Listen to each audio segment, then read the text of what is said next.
jalousie, desumora jalousie, desumora mora waza jalousie.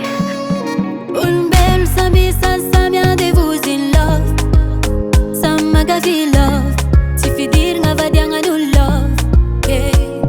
Ano mit kan vadianga nemi tanjema no ea, si ano masuma ni deo, ratiane zem sa fideo, desumora fiti avanja.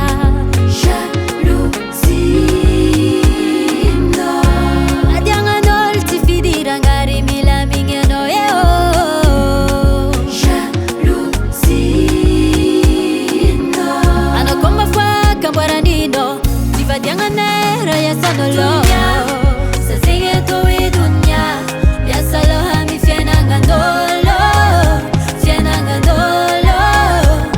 Dunya, sa sige to i dunya, ya salo hami fiena ngandolo, fiena ngandolo. Bolna azravo anotifali, fiena ngulware kwana nunga no marari, bitch mial ngol zeng adova fadi, tan misumwestalani pa musavi.